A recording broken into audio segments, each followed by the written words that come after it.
예, 월요일 묵상의 시간입니다. 오늘 하나님이 원망스러운가? 지난 삶을 되돌아보라. 오늘 하나님이 원망스러운가? 지난 삶을 되돌아보라. 이런 제목으로 또 이번 주간 말씀 묵상 함께 나누겠습니다. 자, 우리 교회는 현재 2025년 1월 맞이해서 전성도 이킵 컨퍼런스를 통해서 우리 교회가 지금 이곳에 이 멜번 시티에 왜 존재하는지 그 이유와 또 그것을 이루어가고 있는 우리들의 약속과 우리들의 방법에 대해 나누고 있습니다. 모든 일이 그렇듯이 막 속도가 붙기 전에 먼저 바르게 방향을 점검하는 건 굉장히 중요한 삶의 이치죠. 신앙도 마찬가지입니다. 하나님의 부르심이 있어서 좀 우리 교회가 이곳에 있는 건데 처음부터 하나님이 뜻하시는 방향도 다르고 또 우리를 부르신 목적과 다르다면 그 신앙의 길은 믿음의 길이 아니라 미신의 길이 되고 마는 거죠. 그래서 우리 교회가 항상 왜 이 땅에 존재하는가를 되묻고 생각해 볼 때 어떤 전제적인 질문이라고 한다면 교회 건물이 없어지고 또 이끌어주는 리더, 목사가 순교를 당하든 어쨌든 없어진다고 해도 예수 그리스도의 생명을 주고 부름받은 하나님의 자녀된 성도로서 그가 서는 곳에서 스스로 예배자가 되고 또 교회가 돼서 그러니까 생명 낳는 생명을 세워가는 그러니까 하나님 나라를 이루어가는 것을 위해 존재해야 된다라는 거죠. 이 질문을 가지고 어떻게 그걸 할 수 있느냐라는 질문을 가지고 우리 교회가 설 때부터 달려왔습니다. 그래서 지난 2020년 그 3월부터 2021년 한 1월 중순까지 그 보이지도 않은 코로나 바이러스 때문에 그 사람들이 어떤 물리적인 위협이나 외부의 그 어떤 협박과 박해는 아니었지만 교회당이 있어서 반강제적으로 함께 모이지 못했고 목사와 리더가 분명히 있었어도 별다르게 성도들에게 도움을 줄 수 없는 그런 상황과 환경을 겪으면서 어떻게 보면 교회가 마치 박해를 당하는 그런 비슷한 그런 현실을 경험하게 되었었는데 또 다시 언제라도 어떤 이유로든 이런 보이지 않는 이 전염병으로 인한 일들이 또 발생할 수 있다라는 것. 또한 지금 보면 전쟁과 내전이 끊이지 않는 국가나 또 지금 무슬림권 같은 경우는 막 종교가 다르다는 이유 때문에 막 교회를 핍박하고 성도들을 죽이는 이런 일들을 하잖아요. 그러니까 그런 현실이 먼 나라 이웃 나라의 이야기가 아니라 바로 나에게도 다가올 수 있다. 이런 사실을 기억하면서 내가 어떤 상황, 어떤 환경에 처하게 된다고 해도 하나님 앞에서 진정한 예배자로 서서 부름받은 하나님의 성도로서 참된 교회가 되어가는 그 우리가 되기 위해서 우리를 부르신 그 하나님의 그 부르심과 그것을 이루어갈 우리 교회의 결단들과 이 방법들을 잘 되새겨야 됩니다. 그래서 이번 이킵 시간들을 통해서 이 1월을 통해서 충분히 바르게 온전히 알고 방향을 잡는 우리가 될 수 있기를 바랍니다. 자, 우리가 현재 살피는 성경의 역사는 신약의 그 초대교회 초기 역사인데 우리가 그동안 살펴왔던 성경 역사를 하나님이 택한 족속이었던 그 남유다의 멸망과 또 포로에서의 회복의 시기부터 좀 다시 한번 되짚어 생각해 보면 이 남유다가 불순종으로 바벨론에 멸망하고 포로로 잡혀갔다가 우여곡절 끝에 하나님의 전적인 은혜와 약속의 성취로 70년 만에 이제 돌아왔고, 그래서 돌아왔음에도 주변 나라들의 강력한 반대, 또 이 방해, 여기도 불구하고, 이 하나님의 전적인 도우심으로 이스라엘 백성들은 그 예루살렘 지역에 성전을 세웠죠. 스룹바벨 성전을 결국 재건하게 됩니다. 그리고 그 이후에 이제 시간이 흘러가면서 에스라나 느헤미야 같은 사람들이 등장하면서 정말 하나님의 말씀의 법도와 규례와 명령의 가치대로 살아가는 그런 믿음의 사회, 하나님의 나라를 이루고자 했지만, 그래서 이제 에스라 같은 경우는 구약 성경의 원본이라고 할 만큼의 이제 이 구약 성경 전체를 이제 다 수집하고 취합하는 그런 일들을 하잖아요. 그래서 백성들을 하나님께서 원래 약속하시고 이끄시고자 하는 그런 대로 이끌고 가고자, 그러니까 이전에 제대로 이루어지지 않았던 그런 일들, 말씀대로의 순종, 그러니까 모든 백성들을 모아서 율법을 가르치고 바르게 언약의 자리로 세우는 그런 일들을 열심히 했었단 말입니다. 그런데 역사의 흐름을 보면 다 무너진 언약 관계에서 하나님의 은혜로 다시 언약을 주체적으로 일궈갈 수 있는 그런 어떤 제2의 출애굽과 같은 기회를 얻었음에도 여전히 백성들은 그저 생존을 위해서 허덕이면서도 하나님 찾지 않았죠.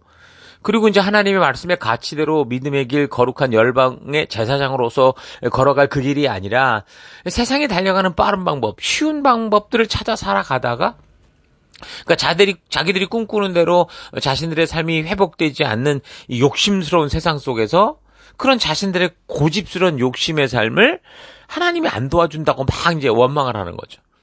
그래서 나중에 말라기 시대쯤 가면 어땠어요? 하나님 앞에서 하나님이 언제 우리를 사랑했냐 하고 대드는 최악의 바닥으로 떨어지죠.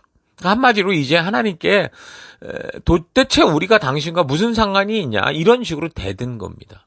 그래서 언약에 불성실했고 자신의 욕심을 따라 자기 생각대로 가버린 것이 이 백성들인데 오히려 하나님께서 자기들을 사랑하지 않아서 우리가 이렇게 우리끼리 살려고 한 건데 당신이 뭔 참견이냐 이렇게 하니까 그러니까 말 그대로 맛이 간 자녀들이 왜 부모에게 당신이 뭔데 나 낳았어 이러면서 막 배은망덕한 짓을 하는 그런 짓거리하고 똑같았었던 거죠. 그때 부모가 보통 어떡합니까? 할 말이 없는 거예요. 내 몸이 찢어져서 낳고 내 생명을 깎아서 키웠는데 이 자녀가 이딴 소리를 하면은 할 말이 없죠. 그것처럼 하나님께서도 이 백성들의 이런 배은망덕한 말과 행동들을 보면서 결국 더 할 말이 없으셨던 겁니다. 자, 그래서 하나님도 이미 하나님을 떠난 저들을 이 자유주의를 가지고 자기 생각대로 살아가는 인간들을 어찌할 수 없었기에 이제 그렇게 자신의 길을 따라가는 자들이 아니라 그나마 그 중에도 다 그런 건 아니거든요. 여전히 남은 자가 있었어요. 그래서 남은 자로서 하나님의 약속을 믿고 그래도 신실하게 걸어가는 사람들에게 이미 당신이 남은 자들 위해 계획하시고 준비하신 새 언약을 이루어줄 수 있는 끝까지 믿음으로 살아가는 사람을 살리실 일들을 계획하셨고 그걸 행하셨던 거죠. 그래서 아브라함으로 시작된 이 세상의 믿음의 역사가 마치 끊어지고 멈추어진 것처럼 이 구약이 마무리되면서 400년의 침묵의 시간이 흘러가고 있었는데 이 시기 마치 이스라엘 백성들이 그 야곱의 시대 때 결국은 요셉을 통해 이집트 가가지고서 결코 돌아오지 않고 그냥 거기가 영원한 천국인 것처럼 살았던 그런 상황이었던 거죠. 그래서 400년이 넘는 시간 이집트라는 세속의 세상과 어울리고 즐기고 살아가는 동안 거기에 대한 하나님의 그러니까 어떤 그 역사나 어떤 그 행동에 대한 기록들 하나님과 교제하며 살았던 거 하나님이 어떤 일을 이루시고 계셨다라는 게 전혀 없었단 말입니다. 그러면서 시간이 흘러갔죠. 400년이. 그래서 말라기에서 하나님이 언제 우리를 사랑했냐고 대들며 결국 하나님을 떠나 자신들의 생각대로 고집대로 살아가 버린 이 400년의 시간 동안 하나님께서 백성들과 함께 교제했다는 아무런 흔적이 없었습니다. 근데 중요한 건 결국 역사를 보니 뭡니까? 그러니까 하나님이 뭔가를 이루고 계시고 성실하셨다라는 거죠. 그러니까 성도들에게 사실 가장 무서운 게 뭐냐? 하나님의 침묵입니다. 성도를 바르게 성장하기 위한 침묵이 아니라 성도들이 고집을 피우고 자기 길을 고집하기 때문에 하나님도 어쩔 수 없이 침묵하게 되는 거. 이 참으로 안타까운 시간의 흐름인 거죠. 근데 하나님께서는 그런 침묵의 시간, 백성들이 다 고집피고 자기 욕심대로 살아가는 그런 시간에도 여전히 우리에게 약속하신 그 신실한 그 약속의 자리에 서 계셨던 겁니다. 그래서 비록 사람들은 하나님께 관심도 없이 400년의 세월을 흘려보냈지만 하나님께서는 이 백성들을 온전히 하나님께로 하나님 나라를 이룰 수 있는 그 준비를 하셨던 거죠.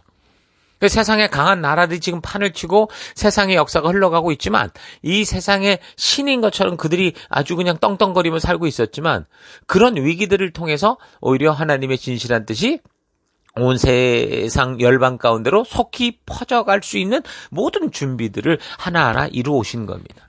우리는 이런 하나님의 역사를 그 신구약 중간기의 역사를 살필 때 분명하게 확인을 했었죠.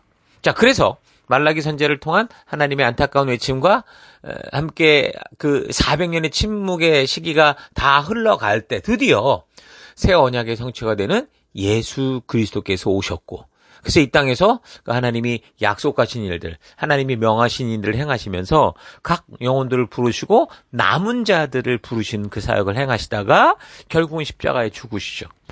그리고 부활하신 후에도 여전히 그 하나님의 온전한 뜻이 이루어질 수 있도록 40일 동안이나 또 사람을 세우는 일들을 행하시고 승천하실 때 어떤 약속을 하셨냐? 보혜사 성령 하나님을 보내시겠다 약속을 해주신 겁니다.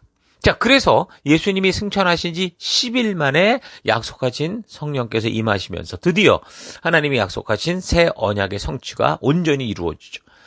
각 성도들의 마음속에 진리의 성령 하나님께서 하나님의 뜻을 그 새기고 이끌어가는 역사가 시작됩니다. 그래서 그런 사명을 감당하는 이 교회가 시작이 됐던 거죠. 그 하나님의 나라고 하나님이 꿈꾸셨고 하나님이 이루실 그 하나님의 나라가 시작된 건데 여기까지 첫 언약 백성인 이스라엘이 세상 나라에 망하고 역사가 거의 그러니까 바벨론의 그 다 망해버린 역사로 따지면 600년의 시간이 흐른 시간이었습니다. 그리고 지금 우리는 계속해서 삼위일체 하나님께서 새 언약을 그렇게 성취하시고 그리고 하나님 나라 이 교회를 직접 이제 세우시고 주도하셔서 이 땅에 뿌리 내리는 그 초대교회 역사를 살피고 있는 겁니다. 자, 그래서 처음 교회를 박해하던 그 사울이라는 사람이 예수님을 극적으로 만나고 변화돼서 온 열방을 향한 이 전도, 선교에 앞장서게 되는데 이 변화된 바울을 교회 공동체로 온전히 합류할 수 있도록 이끌었던 그 협력자, 그러니까 바나바, 위로의 아들, 이 사람과 함께 그래서 그 이제 1차적으로 갈라디아 지역으로 이제 선교를 다녀왔었죠. 그 이후에 이제 할례와 같은 율법을 어떻게 적용해야 되는지 이것 때문에 이제 문제가 생겨서 이방인들이 교회가 될 때 어떻게 해야 되는가. 이 예루살렘 공의회를 통해서 그것이 이제 분명하게 규명되게 되는데 그러니까 예수님께서 이제 율법을 폐하러 온 게 아니라 완성하러 오셨고 완성하셨으니까 완성하신 이 율법은 없어지는 게 아니고 다만 율법주의나 문자 그대로만 받아들이는 이 종교적 굴레로 만들거나 거기에 치우치지 않고 하나님이 주신 의도를 따라 이런 법도를 주신 하나님의 그 의도를 따라 믿음으로 살아가는 삶이 중요하다. 이게 참된 믿음의 나라다라는 것을 분명하게 확인하게 되는 걸 우리가 살폈습니다. 그리고 이제 지난주부터는 그런 바울의 이제 2차 전도 여정에 대해 살피기 시작했는데 그 여정이 처음부터 어땠습니까? 바울이 그를 이끌어 주었던 이 바나바와 성령이 사실 이 두 사람을 불렀는데 이 중도의 그 1차 전도에서 중도에 하차했던 마가 요한 문제 때문에 결국은 심히 다투다가 나누어지게 됐죠. 그래서 바나바는 마가 요한을 데리고 키프로스 섬 쪽으로 갔고 바울은 실라라는 사람을 실루아노를 선택해서 육지 통로를 통해서 이제 첫 번째 전도 지역인 그 갈라디아 지역을 방문하며 교회와 성도를 굳건히 세우는 일 거기까지 살폈습니다. 그리고 바울의 일행이 이제 그렇게 이제 복음의 씨가 뿌려지고 자라가는 교회와 성도들을 섬기고 이어서 계속 이제 선교를 위해서 소아시아 지역으로 에베소 지역으로 가려고 했는데 성령이 막으셨고 또 이제 북쪽으로 아니면 올라갈까 싶어서 비두니아나 폰투스 지역으로 가려고 했는데 여기도 역시 예수의 영이 막으시니 그러니까 일단은 열려있는 길로 향해가 계속 나아갔던 거죠. 뭐 막으신다고 해서 절망하거나 불만을 터뜨린 게 아니라 여전히 열려있는 그 문을 향해 나아갔어요. 성령이 막지 않는 길을 따라서 그 무시아 지방에 이제 드로아까지 결국 가게 된 거죠. 그리고 이제 그곳에서 이 환상 중에 마케도니아 사람이 와서 도와달라 하는 그런 걸 보고 마케도니아 지경을 향해 이제 배로 떠나게 됩니다. 사모트라케와 네오폴리스를 거쳐서 빌립보까지 가죠. 처음으로. 그래서 회당이 없었던 그곳에서 이제 전도를 하다가 그러다가 자주 옷감 장사를 하는 루디아라는 여인을 만나는 이 순간까지 이제 우리가 지난주 살폈던 겁니다. 이런 전체 그림을 우리가 잘 기억하면서 이 내용을 살펴갔으면 좋겠습니다. 자, 그래서 오늘 하루 역사를 전체적으로 바라보는 안목을 통해서 영원하신 하나님의 신실하심과 그 깊은 사랑, 포기하지 않는 사랑, 우리에게 참된 자유를 주시는 그 은혜를 차분히 돌아볼 수 있기 바랍니다. 우리가 지금 성경을 살핌에 있어서 방향을 잊지 않기 위해서 유다 멸망과 지금 포로 귀환으로부터의 그 역사적인 큰 그림을 이야기했는데 우리가 삶을 살아가면서 우리가 살아가는 지금이나 미래의 일들을 보면 참 막막하죠. 길을 찾을 수 없고 지금 이 선택한 이 길이 옳은지도 모르겠고 미래는 안개 속 같은 그런 모습이지만 지금까지 걸어왔던 길을 되돌아보면 어때요? 정말 하나님께서 이렇게 나와 함께 하시고 이곳까지 이끌어 주신 그 에베네셀의 하나님의 그 놀라운 인도를 보게 되죠. 그것처럼 이 성경 역사의 큰 흐름을 되돌아보면 마찬가지로 하나님의 우리를 이끌어 오신 그 놀랍고 세밀한 손길과 또 우리를 향해 포기하지 않으시고 끝까지 참으로 사람을 인격적으로 대해 주시고 또한 사람의 자유분방한 그 자유의지까지 다 인정해 주시면서도 우리 앞서 나아가셔서 우리가 나아갈 길을 알려주시고 기다려 주시는 그 하나님을 만나게 됩니다. 그 에베네셀의 하나님을 만나고 여호와 이레의 하나님을 만나게 되는 거죠. 우리는 이 믿음을 가지고 살아가는 거예요. 그래서 우리가 만든 역사는 방황의 역사고 지옥의 길을 걷는 역사인데 하나님은 그럼에도 불구하고 그렇게 다 꼬여버리고 회생이 불가능한 우리의 상태에서도 우리를 영생의 길로 축복의 길로 인도해 주시면서 열심으로 우리를 포기하지 않고 하나님 나라로 이끌어 가시는 이 하나님의 열심을 볼 수 있습니다. 그래서 이런 사실을 바르게 알기 위해 우리가 성경을 역사적으로 살펴가는 거고 또한 이렇게 해야 우리가 성경의 시작부터 마지막까지 그 하나님이 이루어오신 이야기의 자초지종을 알게 돼서 진정으로 진리의 성령 하나님이 성경을 통해 이끌어 주시는 거듭난 가운데 나아가서 하나님의 진심을 알게 되는 그런 역사를 누리게 될 겁니다. 자, 계속해서 성경과 역사를 부지런히 살펴가면서 하나님이 우리를 거룩하게 구별하여 열방의 제사장으로 삼으시고 이 어두운 땅 가운데 빛이 되게 하셔서 썩어가는 세상, 욕심과 탐욕으로 지옥으로 가는 이 세상을 썩지 않게 하는 소금 되게 하시는 그 하나님의 뜻을 따라 이 한 주간도 각자의 삶의 더 곳곳에서 참된 빛을 들고 나아가 온 열방이 죽게 돌아가게 하는 우리가 될 수 있기를 주의 이름으로 축원합니다. 자, 오늘 하루도 힘내십시오. 잠시 기도하겠습니다. 하나님께서는 어떤 상황과 환경 속에서도 우리를 공경에 빠뜨리거나 또는 많은 사람들이 죽게 하거나 상하고 다치게 하는 일들을 하지 않으신다는 이 사실이 있지 않고 오늘 우리가 살아가는 사회 속에 나타나는 많은 이 반대 같은 현상들이 왜 우리의 삶에서 이렇게 많이 나타나는지 우리가 온전히 성경의 가치를 통해 분별해 볼 수 있기를 원합니다. 너희를 향한 나의 생각은 재앙이 아니라 평안이고 장래의 소망을 주려 하는 거라고 말씀하시고 약속하시는 하나님의 그 진실한 의도를 바르게 알고 세상 모든 일에 하나님 탓하는 인생이 아니라 어떤 상황과 환경 속에서도 말씀대로 순종하는 삶을 살아내는 우리가 되기 원합니다. 예배당 건물이 없어지고 교회와 목사, 리더들이 핍박받아 없어진다고 해도 내가 선 내 삶의 터 예수님께서 보내신 이 땅끝에서 진정한 예배자로 교회로 하나님의 진실한 뜻을 따라 살고 그 진실한 뜻을 세상에 전하고 알리는 진정한 빛과 소금된 삶, 증인된 삶 살아가는 우리가 되기 원합니다. 하나님, 미래는 불투명하고 오늘의 선택이 불안하지만 그러나 과거를 되돌아볼 때 신실하신 하나님, 우리 변치 않은 하나님을 기억하며 불안한 미래, 안개 같은 미래라 하더라도 하나님 말씀하신 말씀의 길을 따라 담대히 걷는 오늘 되기 원합니다. 내가 되기 원합니다. 그 길로 이끄시고 함께 하신 하나님 감사드리고 예수님 이름으로 기도했습니다. 아멘.